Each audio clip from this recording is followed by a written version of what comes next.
set apart to serve. Shabbat Kodesh. It's been a minute. Been trying to wean this virus off. I've had like a slight touch of the flu for the last couple of weeks, and I mean, I've been still moving around and doing things, but first, like being capable to have the strength to just speak and, you know, give my all through video by the grace of God, just to happen in me. But, and I'm still not 100% there, you know, but it's long overdue for a video. I'm supposed to be touching bases with the feast of the alarm, which is the Feast of Trumpets. So I'm going to be touching bases on that, given this Sabbath, Lord willing. I'm going to be touching bases on the truth of the Feast of the Trumpets. I have to sound the alarm on this study. Feast of the Trumpets is speaking on the coming of Christ, the second coming of Christ. And that's what the Feast of Trumpets represent, the second coming of Christ. So I will be speaking on this coming Sabbath. So be looking forward to that video. But this video right here I have to throw out there, you know. I don't know how long it may be, but I have to touch bases on it because, you know, people out there that may be going through some turmoil, you know, with negative people in your life. I like to speak encouragement to those who are dealing with negative people. And I know I've been, you know, speaking on that a lot. You know, maybe the Holy Spirit is telling me to at least touch bases on it to uplift someone or somebody's out there.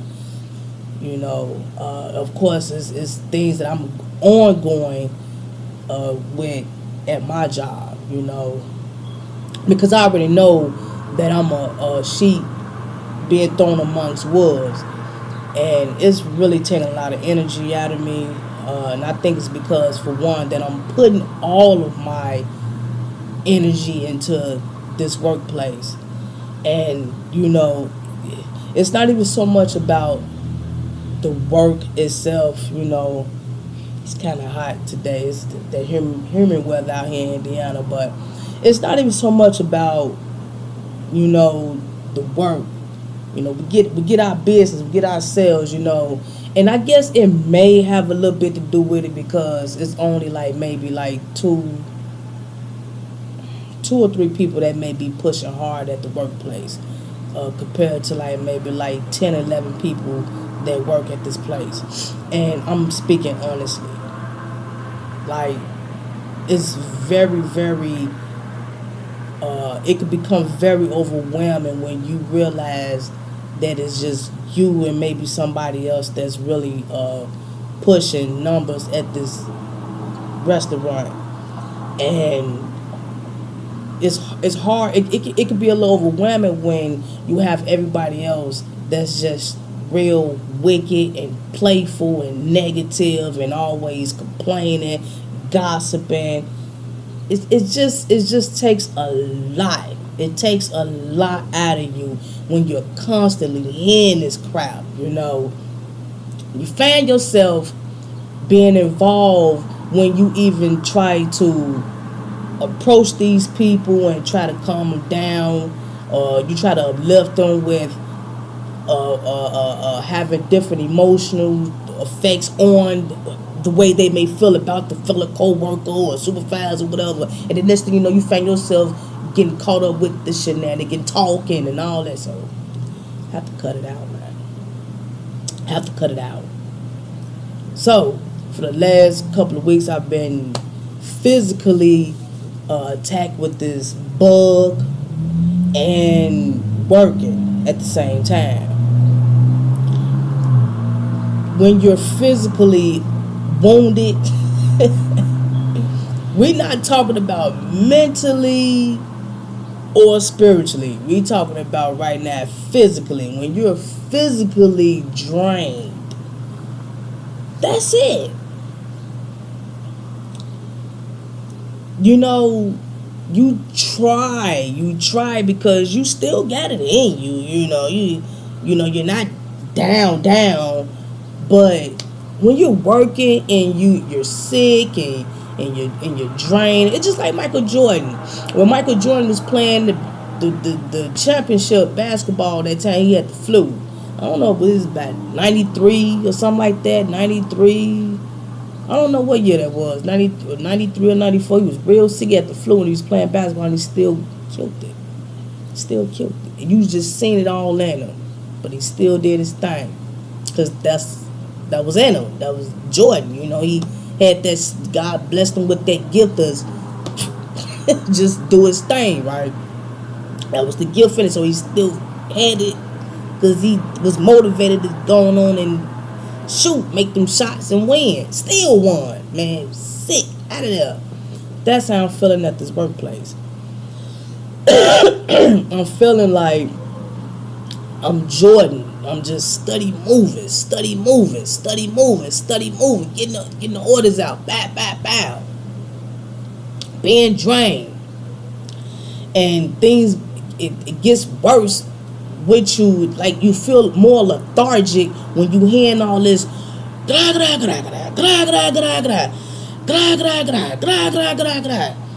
He said this and she says, like, come on.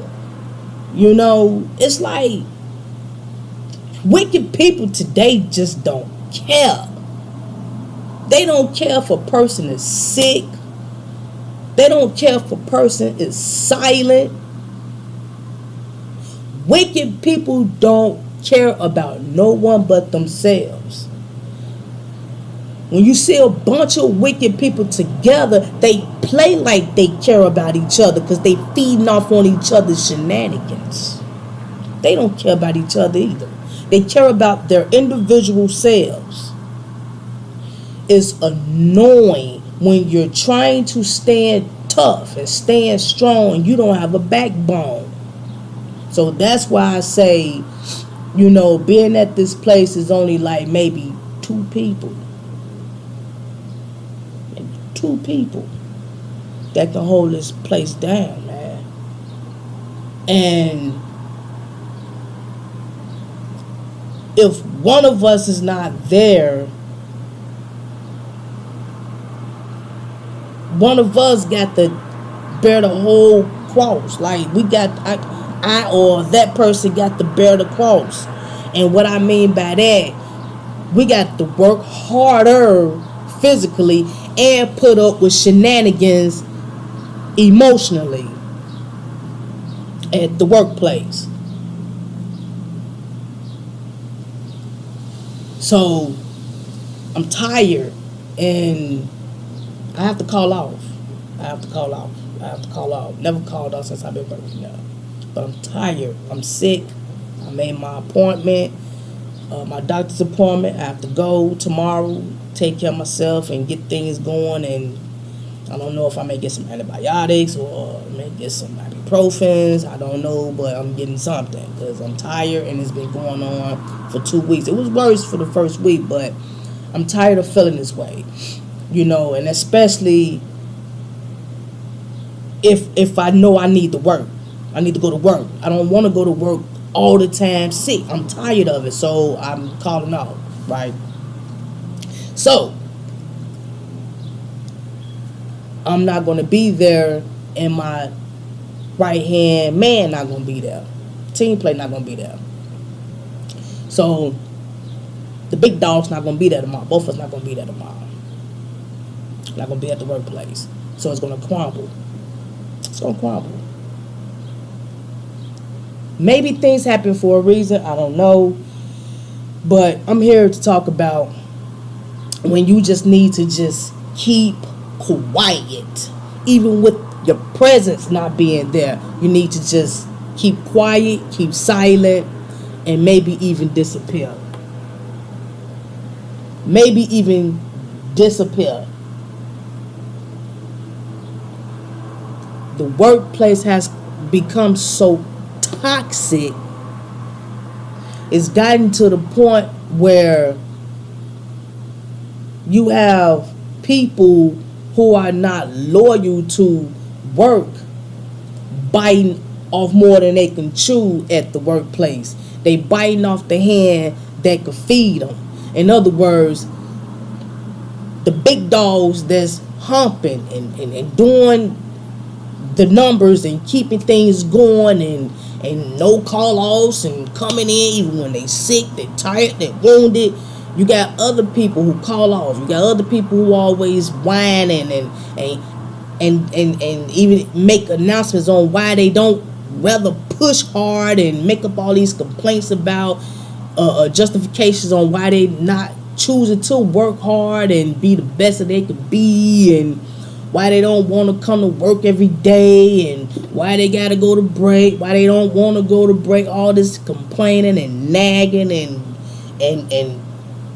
just whining, and you got them types attacking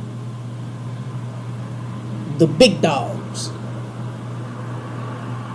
emotionally, verbally, because it's either envy or they just can't hang. They want to hang, but they can't hang, and they just frustrated. So a lot of people show emotional. I don't even know the words to put it, but the point is, it's time to let go. And I made about 8 videos speaking about shenanigans, and most of them was about my coworkers. You know, and before I started back working, period, I knew what I was going to encounter. Going back into the field, I already knew that I was going to be across this type of wicked environment because I've dealt with this so many times in my life. It's ridiculous. But I knew what I was getting myself into, right? But I'm trying to hang in there, people, and I'm tired. Like, seriously, I'm physically tired, I'm spiritually tired, and I'm emotionally tired of dealing with wicked people. I'm not tired of my job. I'm not tired of life. I'm just tired of wicked shenanigan folk. I'm tired of them type of people. That's it. I'm just tired of shenanigan people. Before I went back to work this year, and I was off for a year and a half, it was beautiful.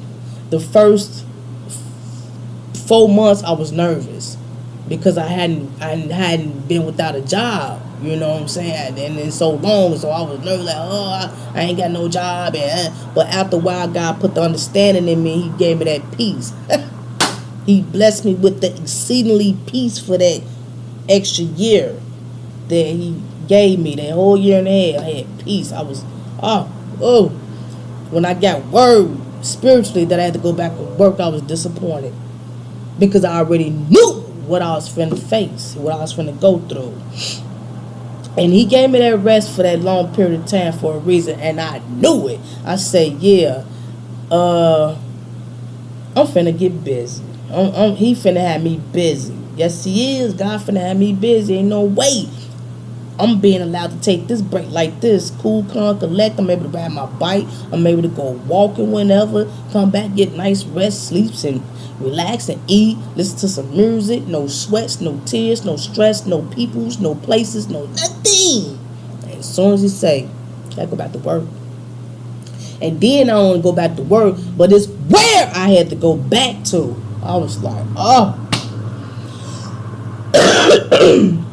So yes, I'm back at Burger King. At a different location, but I'm back at Burger King. And it's very, very wicked. And it's getting more and more wicked by the day. So, the positive thing about of me being at this place,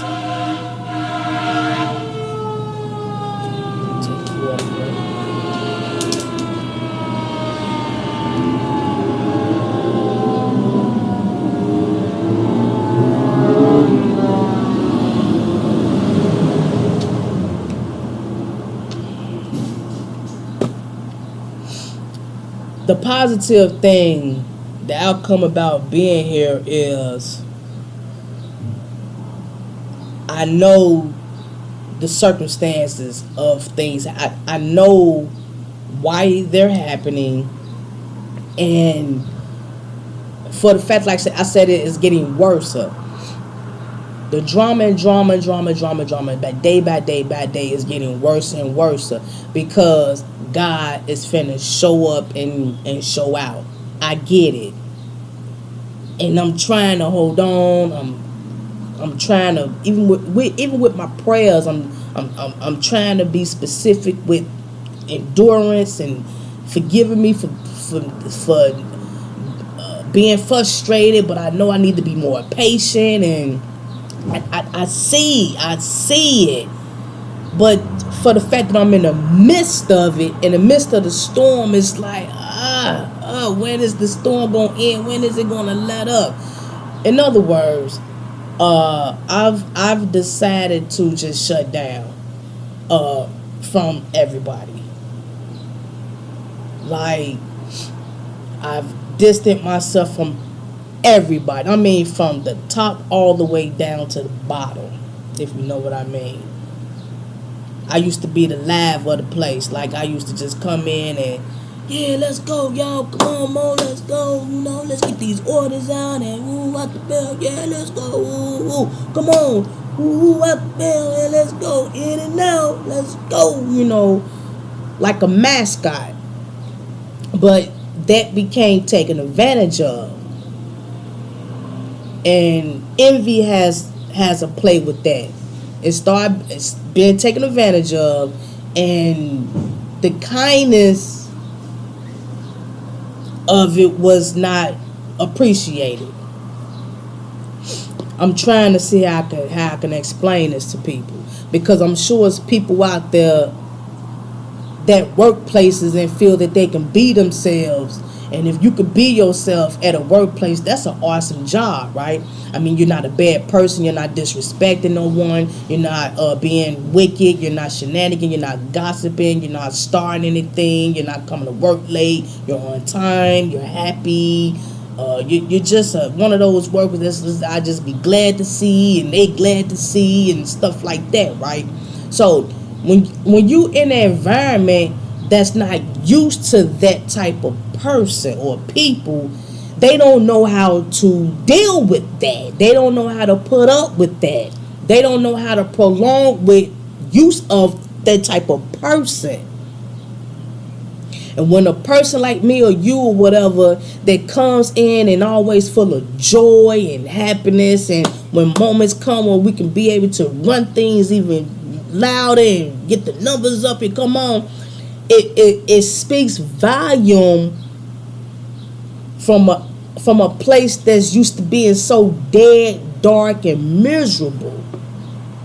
When you have a bunch of people over here and all they do is gossip in this classroom for years, all they do is gossip, talk about everybody, every new person that may come in there. They talk about each other. They talk about the professor. They talk about the janitor. They talk about everybody. And then you get that one person in there that comes in that classroom and they just, hey, come on, y'all, let's go, let's go throw a party up here before the teacher get back, you know, come on, let's go pass out I got new pencils instead of those old pencils, we gotta get the new pens, we got this, we got that. It kind of disrupts everybody. Hold on, who is this? Hold on, now we over here talking about Mickey. We ain't trying to share pencils and pads and erasers and what are you doing? Like, shut up. You know what I'm saying? Like, could you lower that down? We don't need no mascot. We ain't happy to be here. What are you doing? We over here talking about Peter and Sally, and come on, you need to join the party. Either that or shut up. That's how it is at the workplace. Like, who am I to come in all of a sudden and say, come on, y'all, let's go there, let's get this going. And they look at me like, what? It's he for a moment, but after a while, he's like, look, man, we over here trying to gossip. We want to get back to the real shenanigans, because it's been times where, you know, it'll be quiet, because I realize when I get quiet, everybody else get quiet. So there's power somewhere from someone. You know, if you want the environment to be wicked, then go right ahead. But I'm not finna be wicked. So if I choose not to be wicked and everybody else is confused about their choice and their decision of being wicked or not being wicked, then why is there a problem if everybody want to be wicked, but all of a sudden they stuck about being wicked because I don't want to be wicked? And if I don't want to be wicked, I'm just going to mind my business and just do my thing and don't make no noise, none of that. Go be wicked. But now that I don't say nothing, I just keep silent, just do my work, and now I'm at the point I'm go home, everybody like, say nothing. Now you can see, I thought I seen a tumbleweed coming through there. She got the fan blowing at the plate because it's hot, you know. I don't care for the fan blowing in the restaurant while we cooking and stuff. I really don't care for it. But they got the fans running. I thought I maybe because I'm sick, so I thought I seen a tumbleweed because everybody's so quiet. I just want to know why is everybody quiet because I'm quiet. I decided to just be quiet because you don't appreciate my presence. You all want to be, and people still may gossip at times, but when they gossip out loud towards my way as if I'm supposed to join the party, but I don't. So that gossip don't last no more than about 2 or 3 minutes. They gossip and they expect me to join, but I don't. I ignore them and I just and fix my sandwiches and they turn off and just go somewhere and be quiet. Like seriously, I'm not exaggerating, people. So it's power from someone. It's power from someone. When the wicked is so used to being wicked, and you got that righteous that's just decided not to join and just want to be positive, and everybody act like they ego is shot and don't know what to do. Everybody discombobulated. I don't understand that. I'm serious. Why don't everybody just continue on? If I was somewhere and I'm enjoying life or whatever, and someone come along and they don't feel comfortable with who I'm talking to, and I'm here, and they go somewhere and they continue on doing their thing, I'm gonna continue talking, or I'm gonna continue to have my fun with that person, whatever, you know. Why? I'm not gonna stop because you didn't join. I'm trying to make logical sense of this, people. I'm not going to stop because, you know. And maybe it's because of me using that example, it wouldn't be right anyway, because I wouldn't be trying to do anything negative anyway. But I'm just trying to make logical sense about why. Why is everybody finding my silence to be strange at the workplace? I've been coughing. Excuse me for the video. I've been taking halls. Been trying to relax. I've been doing this all at the workplace. Coughing. Silent. Taking medications and stuff. But I just want to know what's the problem. It's like 12 people here. Only 2 is the strongest. 2 down. And everybody else running around there with their head cut off like a chicken. You know what I'm saying? Like a chick with their head cut off. Huh? I'm trying to figure it out. Because it's power in silence. You could get a group of wicked people over there, and if one of those wicked people decide to just be quiet, you won't even notice it. You wouldn't notice it because you got 19 other wicked people right over there too. So you wouldn't notice one wicked person being quiet. But if you got one positive person sitting over there of righteousness and they quiet and they just observing, all those wicked people over there would sense it, and somebody gonna say, hey, and they all gonna look, and that's this righteous person, positive person that's sitting back quiet and just observing, gonna mess their whole world up, gonna mess all their heads up, and all on for some reason gonna stop being wicked just for a second though. It's not gonna change their whole being, but for a second it's gonna make them think and they'll be quiet. And so what they gonna do is just look and just branch off, like, because of that one positive wise person that's observing them. They don't know who, what, when, why, well with that wise person, but they know they shenanigans. So all type of thoughts is going on in their head on why this person is so quiet in the first place and not with them. So all type of things, that the police, or is that the CIA, all type of stuff gonna be. Is that their informant, or all type of is that the opponent thinking? You know what I'm saying? Because they not over there with them, and it's like a spirit, it's like a vibe. I'm telling you, the power in vibes. You can feel people's spirit. You can feel the vibe of someone.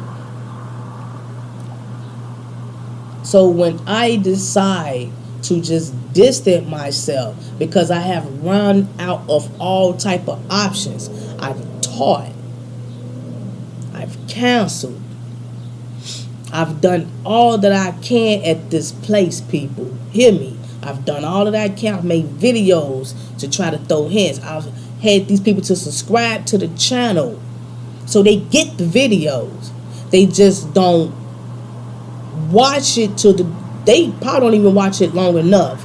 But for the fact that they have access to the channel and they have the specific way of reaching to the video so they can listen and learn from the videos, they don't watch it, they don't listen, they don't learn, so they're not going to be taught on how to change their wicked ways. Some people have, some of the co-workers have watched it, and I've seen a little results from that person, and I think it's a little overboard, but at least he's trying. I'm gonna just say that at least he's trying on certain parts. Still got a whole lot of cleaning up to do, but you can't change everybody. You can't change everybody, and you definitely can't change them quick, you know. But I'm saying, when wicked people come across messages about changing their ways, they don't want to see that. They don't want to hear it. They want to stay stuck in their ways. I keep trying to tell people, you know, if you're gonna be wicked, then be wicked. Don't be wicked and then complain about why wicked things happen in your life. What sense do that make? You can't complain about why all these shenanigan problems and all this stuff going on in your life, and you know you wicked. When someone come across like me that try to teach you how to be of righteousness, you shun them off. You don't want to hear it. You walking off as I'm talking. You will say something and then quick turn off because you don't want to hear the response. You don't want to get a reaction. You just want to go. So you're not willing to change from being wicked. So why are you complaining about negativity, things that's going? Your whole being is negative. Your whole being is negative. So why are you complaining about negative things going on in your life?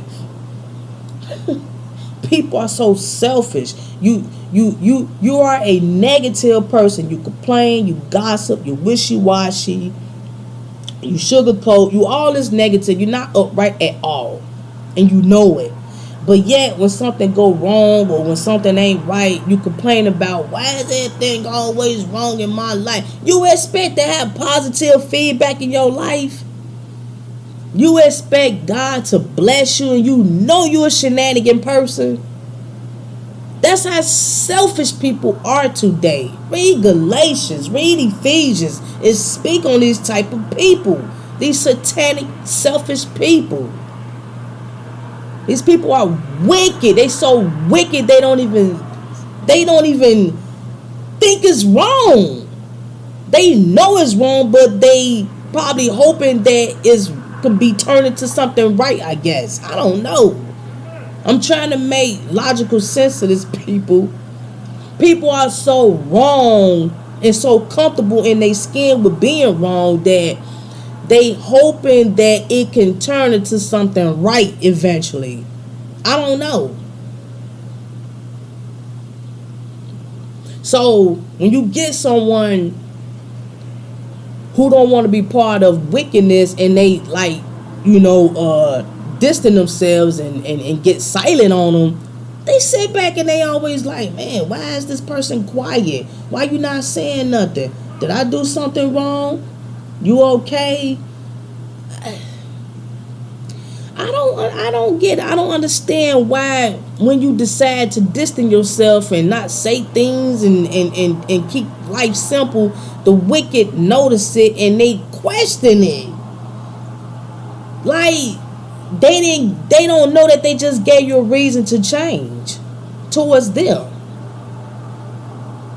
They just gave me a reason to change towards them, and they wondering why I changed. But before I changed, you didn't like my ways then. You didn't like my excitement. You didn't like my rejoicing. You didn't like the mascot. You didn't like the fast pace. You didn't like none of that. And then when I stopped, because I realized you didn't appreciate that, because if you don't appreciate it, you don't deserve it. You don't deserve it. So I just give you what I want to give you, enough to just make the money and go home. That's what I do. I give enough for you to just get your money and I just go home for the store. But anything extra, and I see that it's not being appreciative, and I see that it's even turning into a problem, then I stop. And then when I stop, hold on, why you stop? No, I didn't mean for you to stop. I was just saying because you slow it down. No, I ain't got time for all this, man. And then when you stop, one of the wicked want to be like you. Next thing you know, one of the wicked, they doing what you was just doing. Hold on. Huh? They mask out. They shout. Let's go. Ain't never done none of that. Come on, y'all, let's go. Oh, I come in early. I do all that. Yeah, come on, let's go. Wait a minute, they just said it was a problem, right? And it's real funny because they don't even know what they doing. They just doing they don't even look or sound right doing it. And I'm like, wait a minute, these people don't. Wait a minute. These people hate me because they ain't me. So it's not so much about them not liking what I bring and what I represent.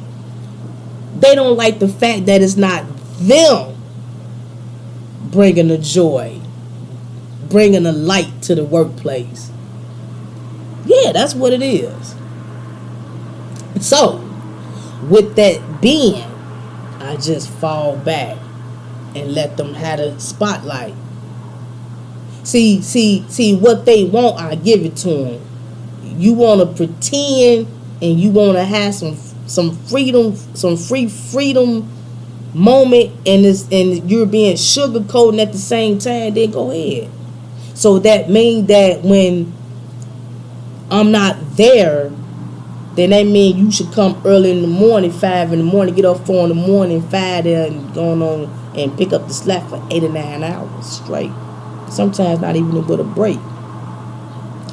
Since you want to be like me, you want to act like me, you want to shine like me, do like me. Go on and handle it. Get up 4, 5 in the morning and handle it by yourself. Because like I said, me and my right hand man not going to be there. I'm not going to be there tomorrow. So just go on. We're going to skip a day on y'all, man. We're going to take a break.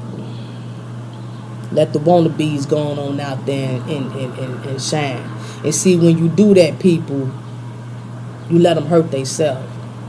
When you got these people out here who envy you, you fall back and let them be you. They want to be you. They want to act like you, talk like you, be like you, look like you. Let them do it. No. Let them do it. Let them do it. Fall back. Let them do it. And they going to get tired of trying.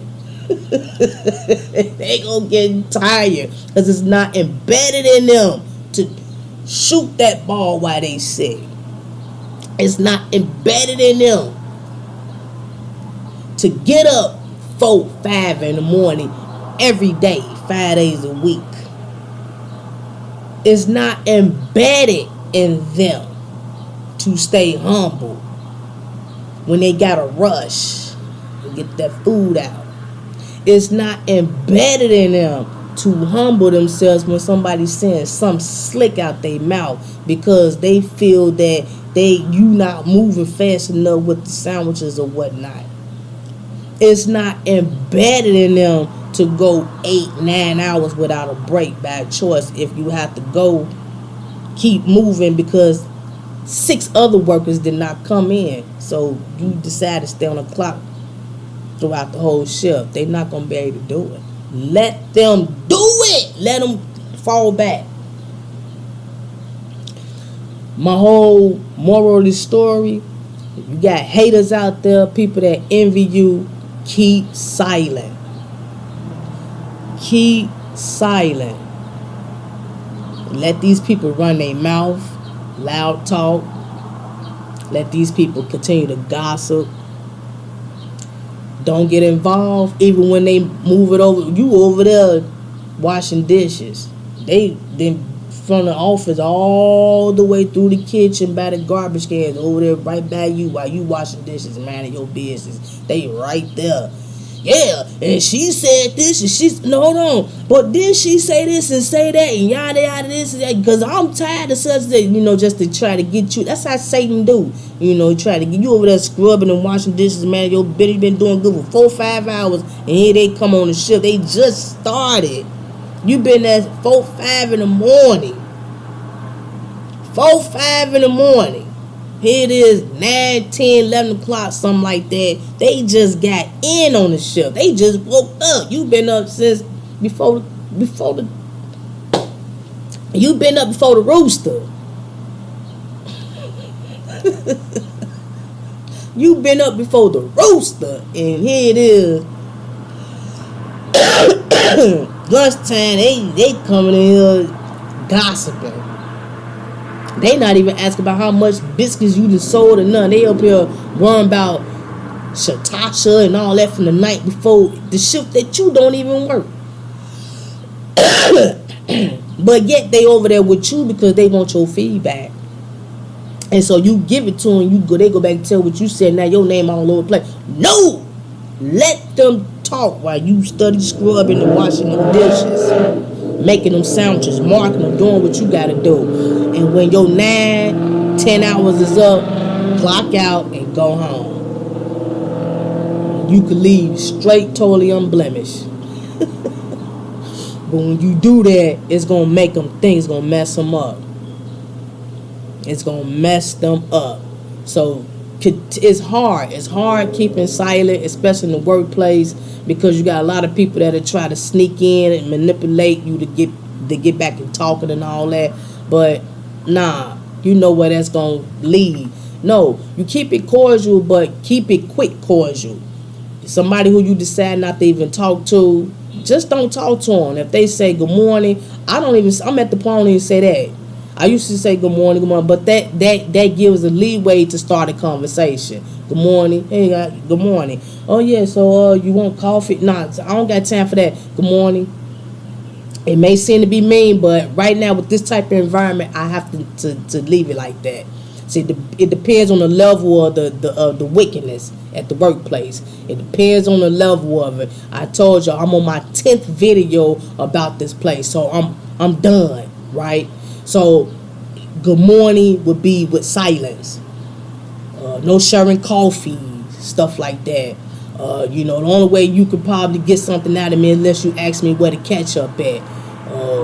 How many Whoppers was with that order that I made. I could communicate that because this is about the customers. You got to get the order out. You got to get the food out. But anything other than that, if I can help it, I'm staying silent. Anything for a co-worker, whatever, I'm not fixing nobody's food, sandwiches, lunch. I'm not doing nothing. Go fix your own lunch or get another employee to fix your lunch. I'm not fixing nobody's lunches, no foods, no none of that. I'm staying out the way as much as possible. I don't care if the supervisor want to gossip. The supervisor's going to be looking stupid gossiping by themselves. I'm done. So I have to stand firm. And when I teach all these things, I'm teaching myself as well. Put your guard up. Keep it up. Thank God for the strength. Go home. You ain't got to worry about it. If you feel that you need to take a day off because you got the flu, you don't feel well, or you got some emotional things going on, take that day off. Take that day off. I ain't got no sick leave. But look, you going to be sick dead. Look, take that day off. Take that day off. Make it up another time or whatever. Don't worry about it. Take time for yourself. When you're working hard at these places, I don't care where you working at. I don't care where you working at, bro. When you working and you know you're a dedicated worker, it's going to take a toll on you. I know. I've been working since I was 14 years old. Come on.